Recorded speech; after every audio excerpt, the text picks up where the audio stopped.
Could the eye of the Sahara hold Atlantis' secrets? Did Edgar Cayce's Caribbean visions point to the truth? And what does the shocking 2025 Cádiz, Spain discovery reveal? Oh my word, superhumans, let's dive into it.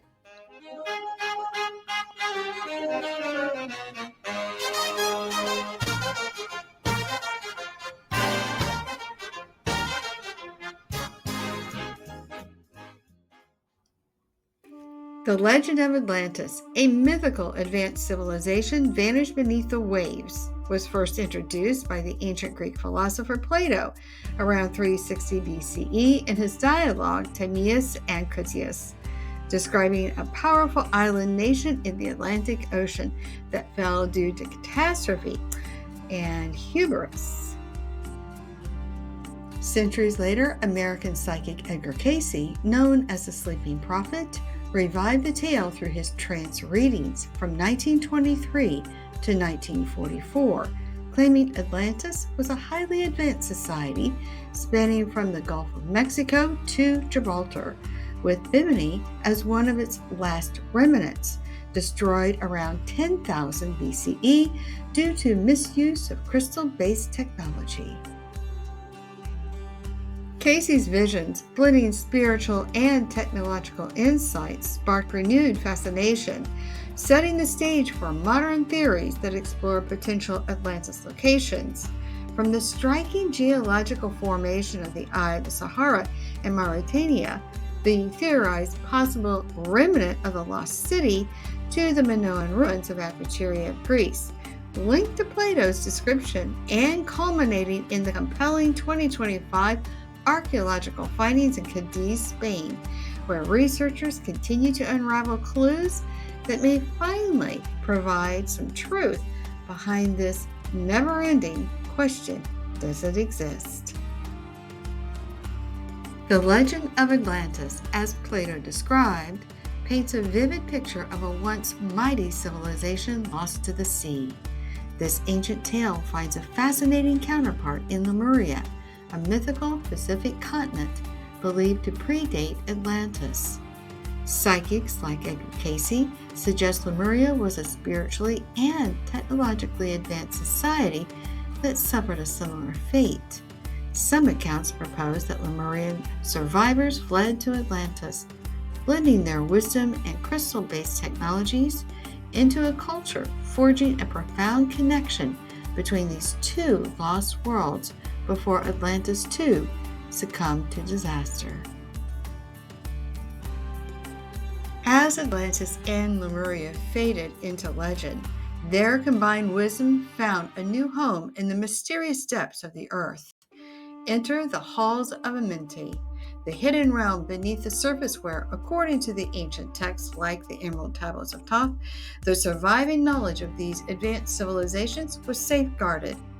Thoth, an Atlantean master, is said to have preserved this legacy, blending Lemurian and Atlantean secrets into a spiritual sanctuary that promises regeneration, enlightenment, and drawing us deeper into the enigma of these lost worlds.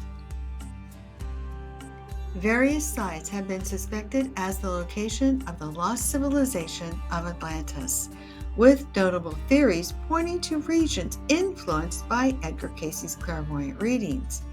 Cayce claimed that Atlantis was destroyed around 10,500 BC, and that its refugees brought advanced knowledge to Egypt, constructing the Great Pyramid and the Sphinx. He specifically predicted that records of Atlantis detailing its history and technologies were hidden in a hall beneath the Sphinx, alongside similar repositories in Bimini and the Yucatan Peninsula. Recently, satellite scans and archaeological efforts on the Giza Plateau have revealed a vast underground complex, sparking renewed interest in Cayce's prophecy. This discovery, suggesting man-made structures beneath the plateau, has fueled speculations about a connection to the Atlantean archives, potentially validating his visions. Did Thoth the Atlantean truly exist and leave records of two lost civilizations that impacted our lives.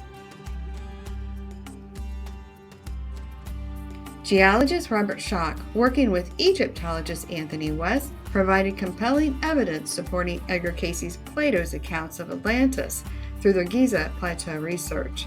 Their analysis of the Sphinx rainfall-induced erosion dates its core to 10,000 to 5,000 BCE, aligning with Cayce's 10,000 BCE destruction timeline and Plato's flood narrative. Schoch's seismic studies, enhanced by West's historical insights, challenge the 2500 BCE dating, suggesting an older civilization impacted by a deluge. Now where we've heard the flood story before. The question of a deluge, as hinted by Schoch and West's evidence, echoes a familiar theme. This brings us to the biblical story of Noah's Ark, where a great flood cleansed the earth around 3000 BCE, according to scientific estimates based on geological and radiocarbon dating of sediment layers. And yet, flood narratives aren't unique to the Hebrews. Other cultures, including the Greeks, share similar tales, with myths like Deucalion's flood suggesting they were the second breed of man after a divine reset. From Mesopotamian epics to the Indian Puranas, these stories span the globe, all pointing to a collective memory of a cataclysmic event, roughly aligning with the last ice age, suggesting a worldwide flood myth rooted in a shared historical experience.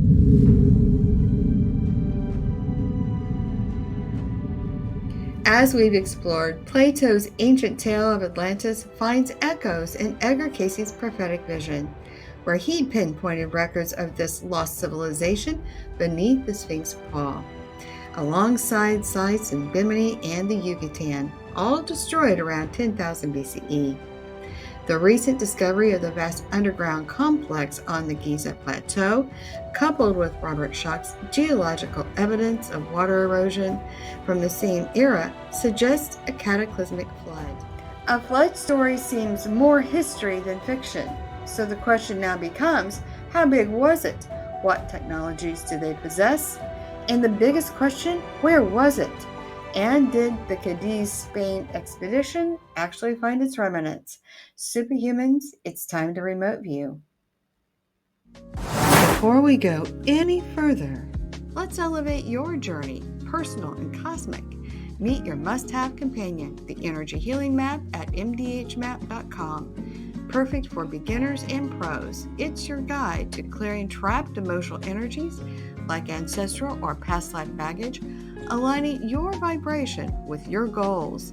Imagine releasing old vibes to unlock new skills like remote viewing. With a clear energy field, you'll tap into the unseen. mdhmap.com helps you heal, grow, and explore your universe. Grab your energy healing map today, clear the past energies, and align your vibe, and see what's out there. Visit mdhmap.com now. All right, superhumans, you know what to do. Take a deep breath, close your eyes, and listen to the story. Does your body feel light or does it feel tight? Light means the story is resonating with you. And we would also love to know what your thoughts are. How are you feeling? And leave a comment.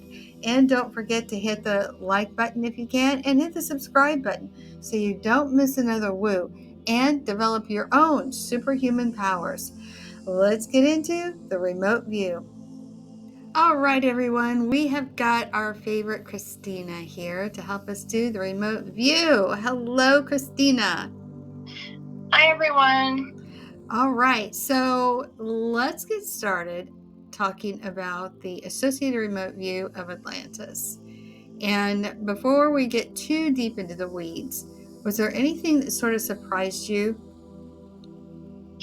I think this whole thing surprised me because as much as I tried to stay neutral, I already know a little bit about Atlantis. I tried really hard to stay neutral, but I was really shocked by some of the things that actually came through today. Yeah, because if you don't stay neutral, that means anything that anybody said that you begin to buy into their stories begins to cloud it. And so, yeah, so when you're talking about, I knew a lot about Atlantis, you really had to put yourself in a place of neutrality in order to get something new. Would you say that was accurate? Oh, absolutely, I had to. This was hard for me to really. I really had to focus and really get centered to do this. I did too. It took several days. It took several days. Um, and then finally I was like, okay, we can do this. And I was a little bit confused on some things, but we're going to talk about that. So let's go to our first question. Did archaeologist and documentarian and filmmaker Michael Donnellan discover remnants of Atlantis? And I don't know about what you got, but I got yes, he absolutely, I feel he has found at least the actual city of Atlantis. And I was so back and forth on this one for a while. Go ahead. What are your thoughts? I was back and forth um, until we changed the question. Mm. It was the question that was the problem for me, and so once we honed in our question a little bit better, Mm-hmm. I got yes as well, which kind of freaked me out. And it's interesting how one word can change the answer or cause confusion. Just one word, Yeah, can throw the whole yeah, thing off. yeah. I mean, it's fascinating. Mm-hmm. All right. Are we ready to go to the next question, or did you have something else that you wanted to talk about on this one? I am really gobsmacked that we're both in agreement that yes, he's discovered the city. I'll be interested to see, how this plays out over time. Yeah, it's going to be super interesting.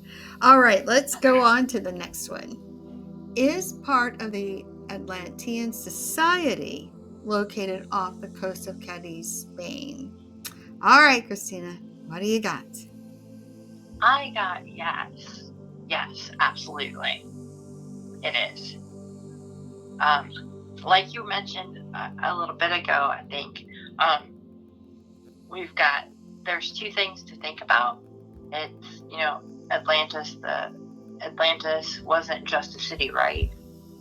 Right. Yeah, I feel like Atlantis was like what we would think today as there's the city of Rome and then there's the Roman Empire.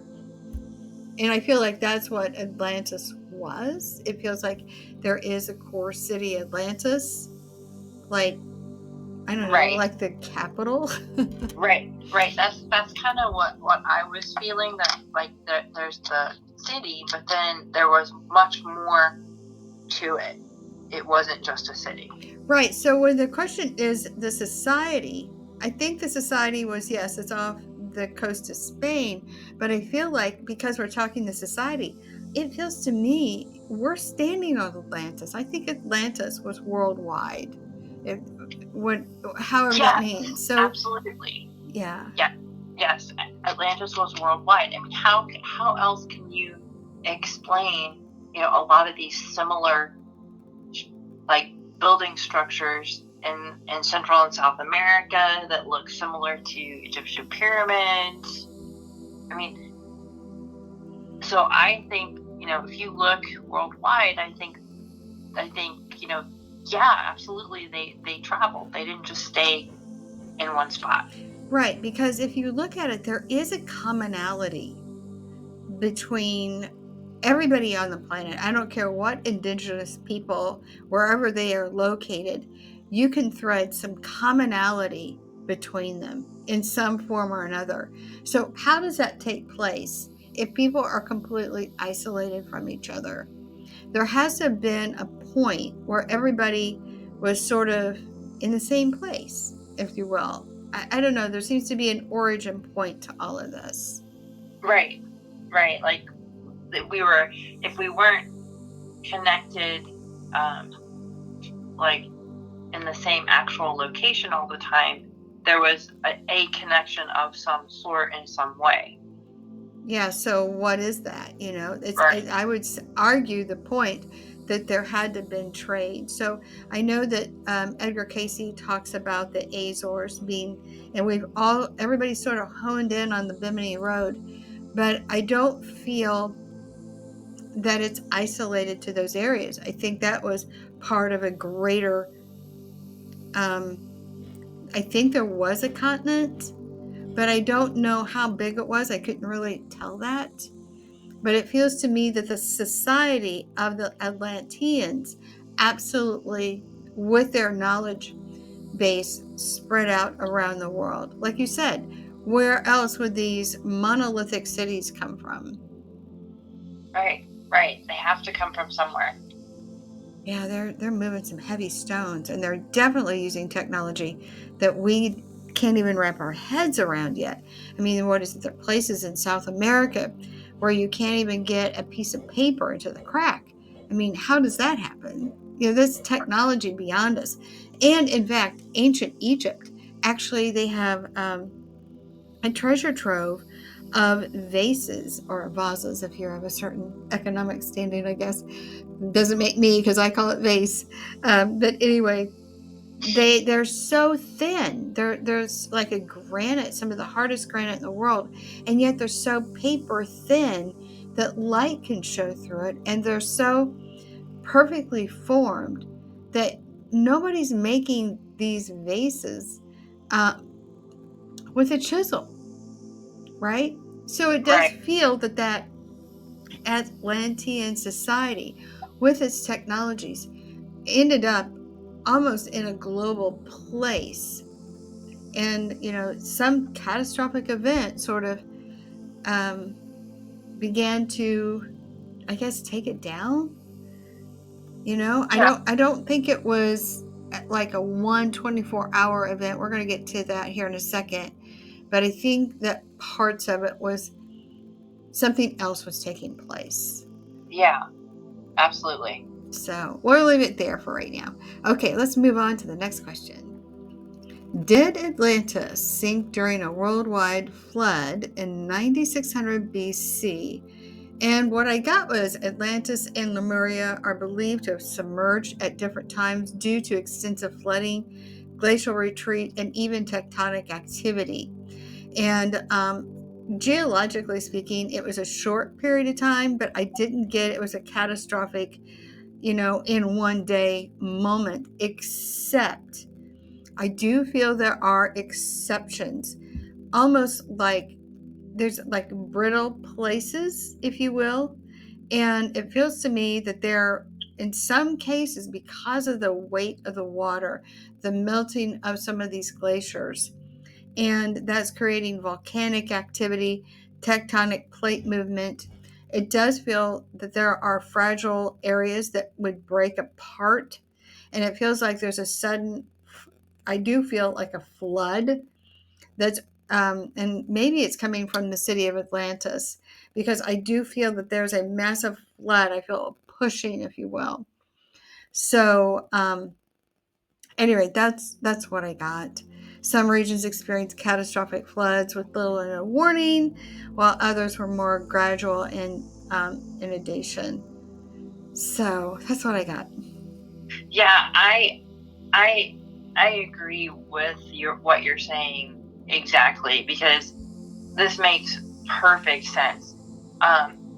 Yes, Atlantis, did sink, and in fact, that civilization experienced several different natural disasters, basically. Yes. Yeah. So geologically So, speaking, it's a short period of time, but it just feels like there was a fracturing. And I don't yeah, know I don't even know what I'm saying other than I can just feel that cracking, the mhm, cracking up. And it's like, yeah, at some point there's a tipping point where that crack just is like, whoa, too much. And yeah. that just, then it can create a deluge. So that's sort of what I got.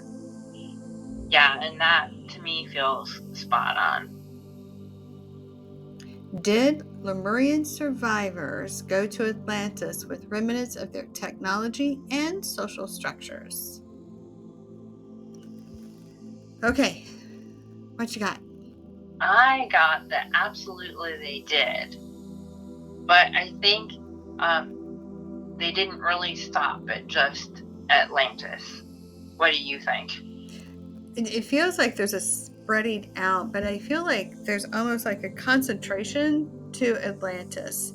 So again, it feels like it's this breaking apart due to volcanic activity and tectonic plate movement. I feel that's at the core of it. I know the big thing is, did they destroy themselves? And again, we'll get to that in a minute. The Lemurian, I'm not feeling destroyed themselves. It just feels that there was just, it was in a change. I think is at the end of the last ice age, because that is so much water that's melting and breaking loose. It's activating volcanoes. It's shifting, because you don't have as much weight on the continents. Things are beginning to shift, right? And so there Yeah. begins to have this breaking down. Now, it was interesting because as I was waiting for you to call, something else popped in. I haven't discussed it with you, but you let me know what you think. I got these images that sort of flooded in that the survivors of Atlantis, I think this sounds weird. Maybe I could be way off. So feel free to chime in, and anybody out there watching, chime in. Maybe Sally's wrong. That it's almost like the white hat versus the black hats. So the good guys versus the bad guys, right? And it feels to me that a lot of Lemuria was very much children of the light. They just felt so, I don't know, like really enlightened. Like there wasn't the negativity, the jealousy, but I think in the movement, and you're encountering other populations, right? And Right. I think that there are a lot of selfish people that were sort of coming up like, ooh, did you know you could do this? What can we do with that? And it's sort of like as they learned that they could get their hands on this technology, it almost feels as if there's a faction of people that were in service to self and not in service to others that started playing with technology that was dangerous. And I feel like when Edgar Cayce talks about the demise of Atlantis, that to me feels like what he's talking about. Yes, there was an event that took down the city, but I think a lot of things just sort of happened at once. There's a lot going on. And so I think we attribute that because they were doing something bad with technology, that they destroyed the city in a flood. But I do feel that the city was destroyed in a flood, but they were doing a lot of misuse of technology that degraded the society down. All right, whew, that was a lot. That's what I got.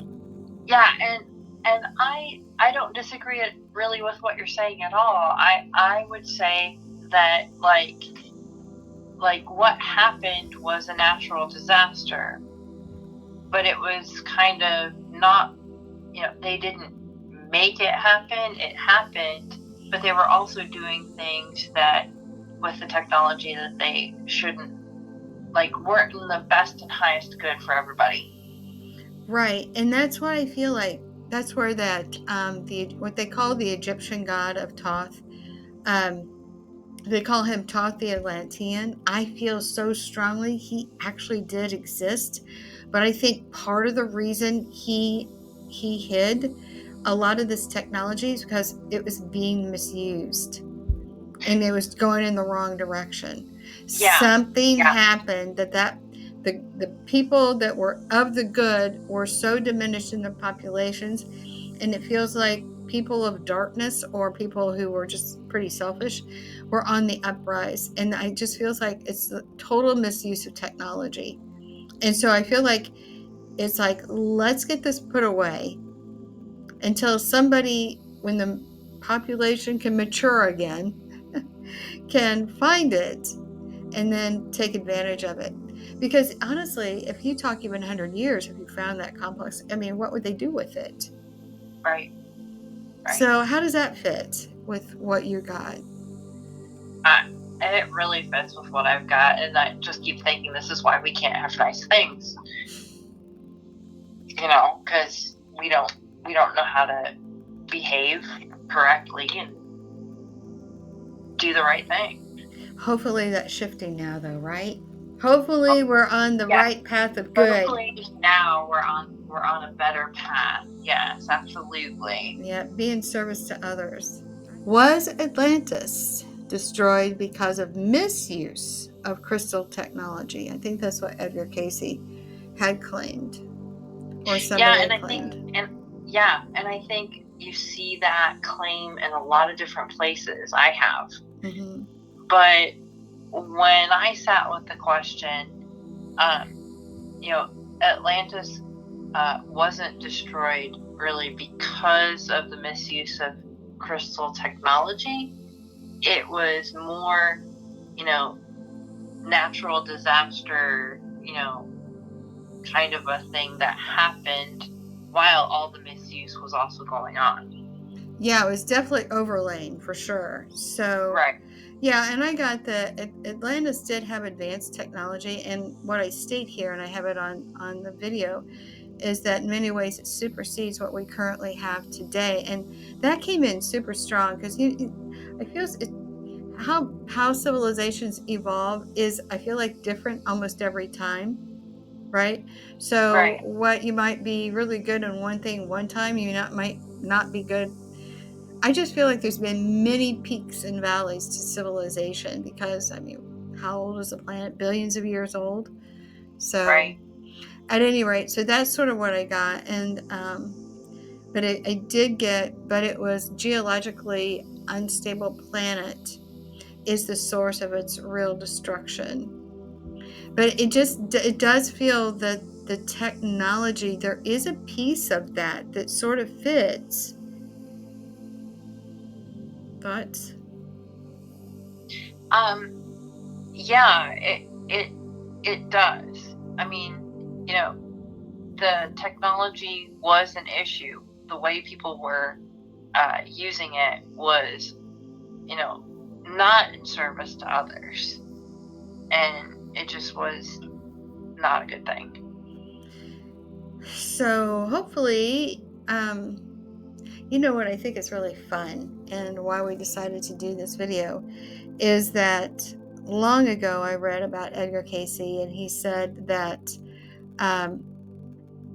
that it would be found, Atlantis would be found, and a piece of it would be underneath the Sphinx, underneath one of the paws of the Sphinx.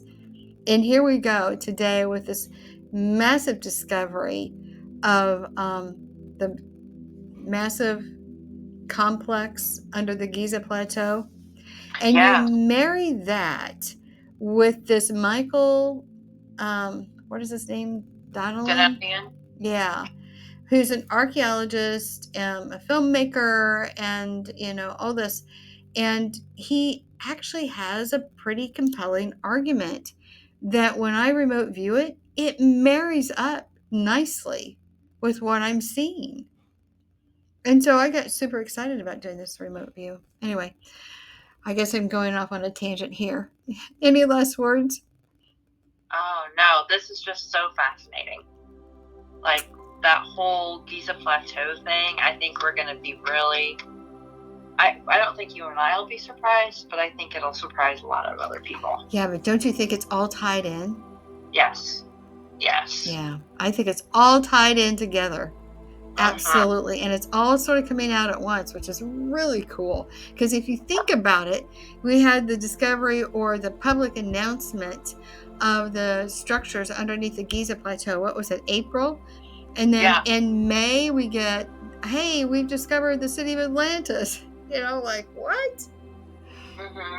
So, yeah, we got to get underneath the Giza Plateau and see what's going on. Because we can get there easier than we can get underneath the water.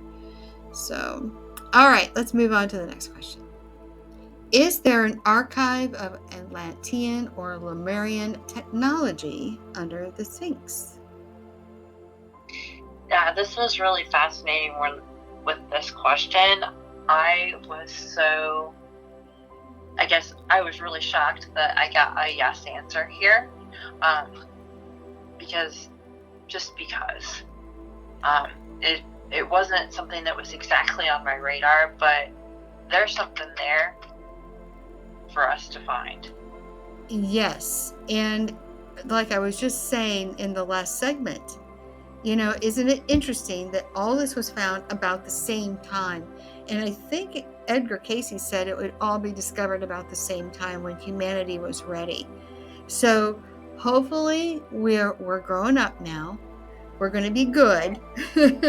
Yeah, right. And we're not going to run off thinking we're going to, control everybody else. So, yeah, I definitely got that Thoth, the Atlantean, actually deposited a whole bunch of information under the Giza Plateau. I don't think it's limited to just the Sphinx. I do feel that there is something specific under the paw of the Sphinx. I don't know if it's an entry point. Is it an entry point to a bigger, labyrinth? I don't know. There just feels like it is significant, but it's strange. No matter how hard I try, maybe I'm trying too hard, I just can't see what it is. Did you get anything with that? I wasn't able to see anything other than there's something there. Yeah, something that's going to be right. A wow moment. As we wrap this up, I got the legendary city of Atlantis is believed to be beneath the waves. So that's where this Michael found it, was off the coast of Cádiz, Spain. So I'm not getting that it's within the eye of the Sahara, but that is an actual geological formation, and it feels that they used a similar geological formation to build the city of Atlantis on.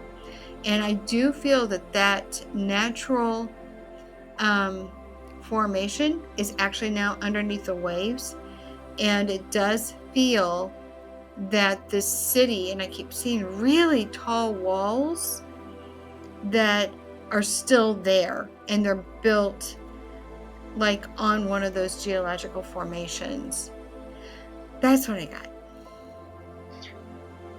That's fascinating. That makes so much sense to me when you're talking. I could just kind of see what you were saying, and that's to me feels spot on. Yeah, so I think we'll just go ahead and leave it at that, because there's just so much. I mean, my goodness, the rabbit holes we can go down in this one. But I don't want to make this one too long. Is there any last words you'd like to share with the audience? Well, I think I hope the audience will do their own investigation.